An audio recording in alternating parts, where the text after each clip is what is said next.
Kiran TV భక్తి ప్రేక్షకులకి నమస్కారం. ప్రస్తుతం మనతో పాటు ఉన్నారు బ్రహ్మశ్రీ ఈశ్వర్ గారి సుకేష్ శర్మ గారు. నమస్కారం గురుగారు. నమస్కారం అమ్మా. గురుగారు, అత్యంత పవిత్రమైన పండగల్లో శివరాత్రి ఒకటి మనకి పెద్ద పండగ. సో శివరాత్రి అసలు ఎందుకు జరుపుకోవాలి? అండ్ మిడ్ నైట్ అర్ధరాత్రిలో కూడా మనము శివుడికి అభిషేకాలు చేస్తూ ఉంటాం. అసలు ఎందుకు జరుపుకోవాలి గురువుగారు శివరాత్రి అనే ఒక ఉత్సవం? చాలా మందికి ఈ విషయాన్ని తెలియజేయాలి ఈరోజు. ఎందుకంటే ఎంతోమందికి తెలియని విషయం ఈరోజు ఉంది. సృష్టి ప్రారంభమైనటువంటి మొట్టమొదటిది శివరాత్రి. ఓకే. అయితే సృష్టిని అంచనా వేసినటువంటి రోజు మాత్రం ఉగాది. చాలామంది ఉగాది నుంచి సృష్టి ప్రారంభమైంది అనుకుంటారు. కాదు, ఉగాది నుంచి తిథి వార నక్షత్ర యోగ కరణములు అనేటటువంటి పంచ అంగములను లెక్కలోకి పరిగణలోకి తీసుకొని ఆ రోజు నుంచి కాలాలు, టైం టేబుల్స్, ఈ టైమింగ్ ఇదంతా సెట్ చేయడం జరిగింది. ఓకే. కానీ అసలు సృష్టి ప్రారంభమైంది ఎప్పుడు అనంటే మహాశివరాత్రి. అది ఎలా? ఆపాతాళనభస్థలాంత భవన బ్రహ్మాండమా విస్ఫుర జ్యోతిస్ఫాళిటలింగ మౌలి విలసత్ పూర్ణేందువాంతామృతై హస్తోకాత్మృతలోకమీశ మనిషం రుద్రాణువాకాంజపన్ ధ్యాయేద్దీప్సిత సిద్ధయేద్ధృతిపదం విప్రోభిషించే శివం. చక్కగా వేదములు మహాశివరాత్రి గురించి రుద్ర మంత్రములలో ఈ విధంగా విశదీకరించింది. ప్రపంచము, ఈ సృష్టి మొత్తము కూడా ఏది పుట్టని సమయములో ఈ విశ్వంలో కేవలం చిమ్మని చీకటి మాత్రమే ఉందంట. ఆ సమయమున ఒక అద్భుతమైనటువంటి చిన్న జ్యోతి ఉండేదట.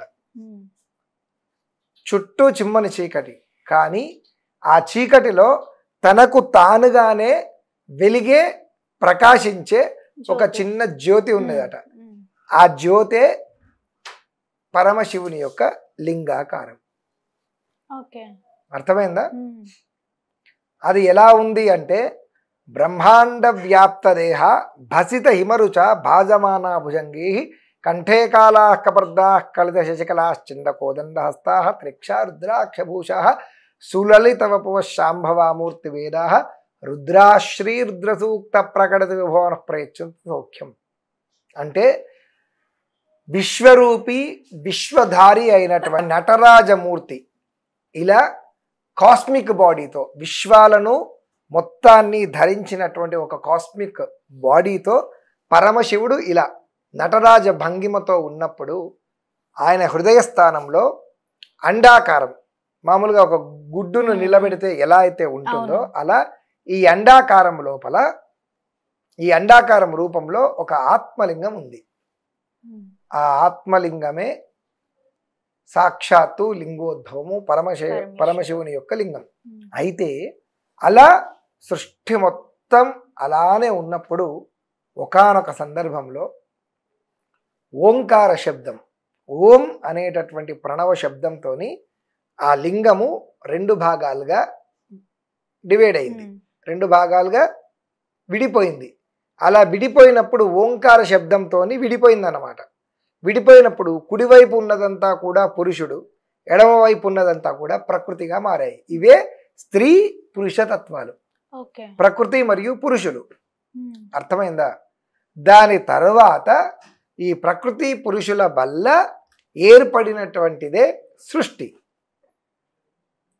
ఇలా జరిగినప్పుడు ఆ పరమశివుడి యొక్క రూపము పురుషుడుగా, శక్తి రూపము ఆది పరాశక్తిగా ఉండి వీళ్ళ ద్వారా దేవతలు, దహరంకారము, మనస్సు ఇవన్నీ కూడా పుట్టడం జరిగింది. అలా దేవతలందరూ పుట్టిన కొంతకాలానికి పరమేశ్వరుడు మాత్రం లింగ రూపములో ఆ సృష్టిలో జ్యోతిర్లింగమై తనకు తానుగా ఉద్భవించి అలా ప్రకాశిస్తూ ఉన్నప్పుడు ఒకానొక సందర్భములో బ్రహ్మ మరియు విష్ణుమూర్తి సృష్టి జరిగింది. అప్పుడు నరం అంటే నీళ్లు, అయనం అంటే పుట్టడం, నీటి నుండి పుట్టినటువంటి వాడు నారాయణుడు. అర్థమైందా? నీటి నుంచి ఉద్భవించినటువంటి వాడు నారాయణుడు. అందుకే శ్రీమన్నారాయణుడు ఎప్పుడూ నీటిలో ఉంటాడు. అలా నీటిలో ఉన్నప్పుడు ఆయన యొక్క నాభి నుంచి ఒక పద్మం పుడుతుంది. ఆ పద్మము మధ్యలో బ్రహ్మదేవుడు పుడతాడు. అందుకే బ్రహ్మదేవుణ్ణి పద్మ సంభవుడు అని కొనియాడుతూ ఉంటారు. ఇలా విష్ణుమూర్తి మరియు బ్రహ్మదేవుడు ఇద్దరూ కూడా పుట్టడం జరుగుతుంది. అలా పుట్టిన కొంతకాలానికి బ్రహ్మదేవుడు మరియు విష్ణుమూర్తి ఈ చరాచర సృష్టిలో కేవలం నీవు నేను ఇద్దరం మాత్రమే ఉన్నాము, మనిద్దరిలో ఎవరు గొప్ప అని అనుకుంటూ ఇద్దరు ఒకరు నేను గొప్ప అంటే నేను గొప్ప అని వాదులాడుకుంటూ ఉంటారు.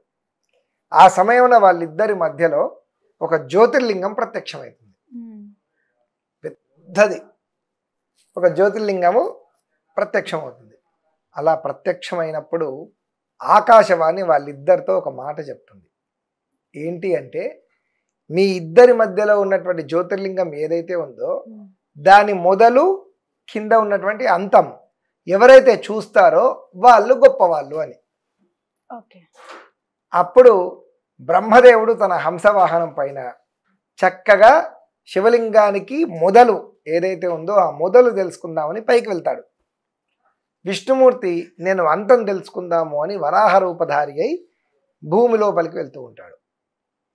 అర్థమైందా? అలా కొన్ని లక్షల సంవత్సరాలు వెళ్తారట.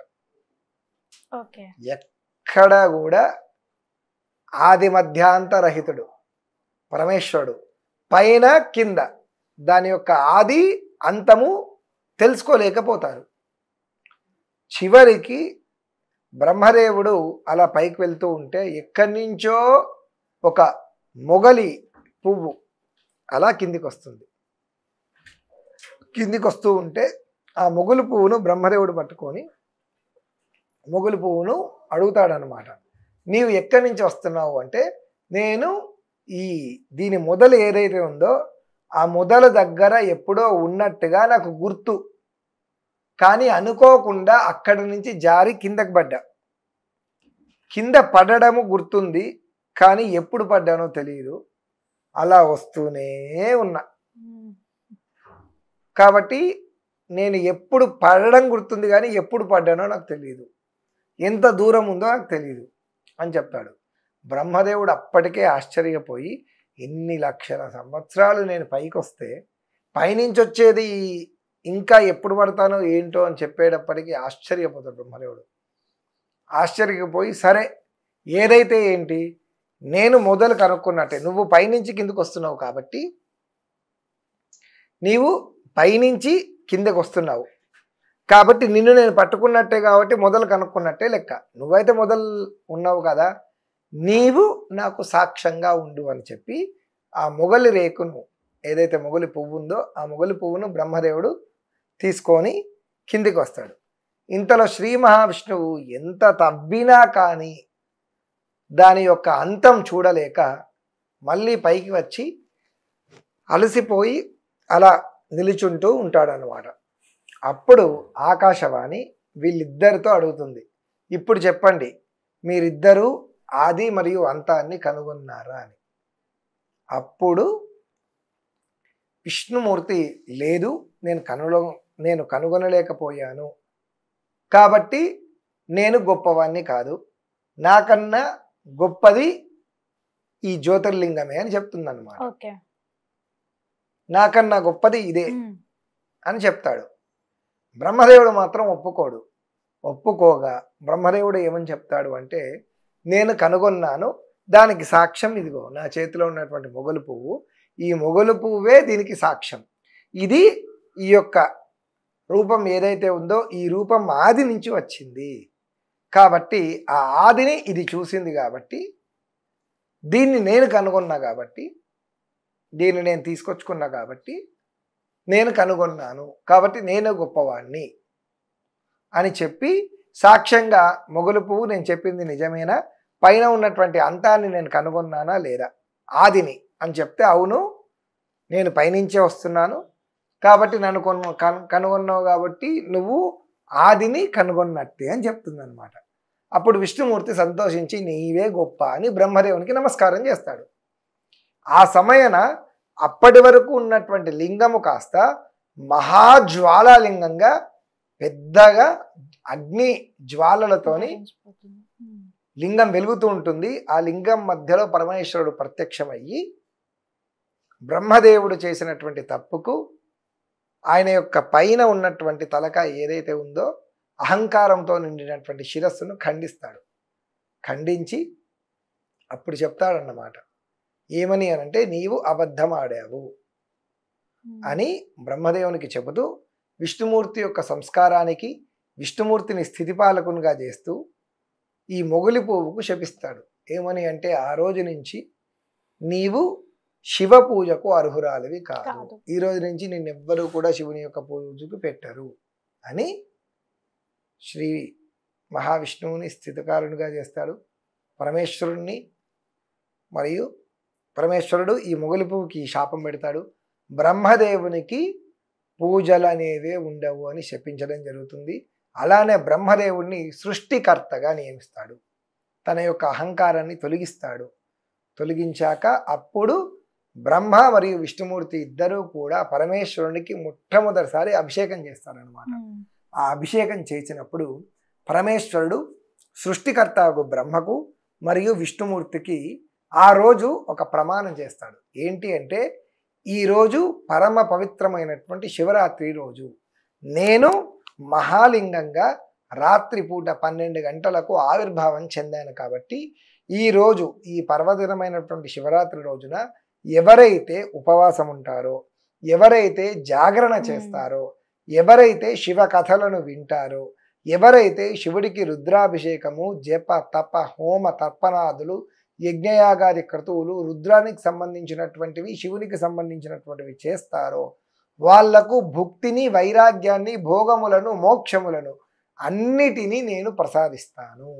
అంతేకాకుండా విశేషించి అర్ధరాత్రి 12 గంటలకు లింగోద్భవ సమయం, ఈ సమయమున ఎవరైతే నన్ను ఉపాసన చేస్తారో వాళ్లకు అనుకున్నటువంటి కోరికలన్నీ కూడా నెరవేరుస్తాను అని ఆ పరమేశ్వరుడు మానవాళిని అందరినీ దేవతలను రాక్షసులను కాకుండా ప్రతి ఒక్క జీవికి ఇచ్చినటువంటి వరము. కాబట్టి ఈ పరమ పవిత్రమైనటువంటి శివరాత్రి రోజున భక్తులందరూ ఉపవాసం ఉండి జాగరణ చేస్తూ శివనామ సంకీర్తనతో లింగోద్భవ సమయమున ఆ పరమేశ్వరుడికి అభిషేకము రుద్ర జప తప హోమ విధానంగా స్వామివారిని ఆరాధించి అప్పటి వరకు వాళ్ళు చేసుకున్నటువంటి పాపములన్నిటినీ కూడా తొలగించుకుంటారు.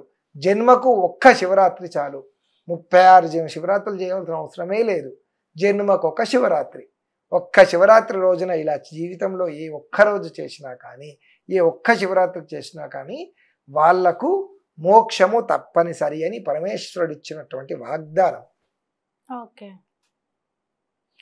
కొంతమంది గురువు గారు ఇంకా శివుడు పార్వతి పెళ్లి చేసుకున్న రోజు అది, అందుకే మనం శివరాత్రి పాటిస్తాము అంటారు.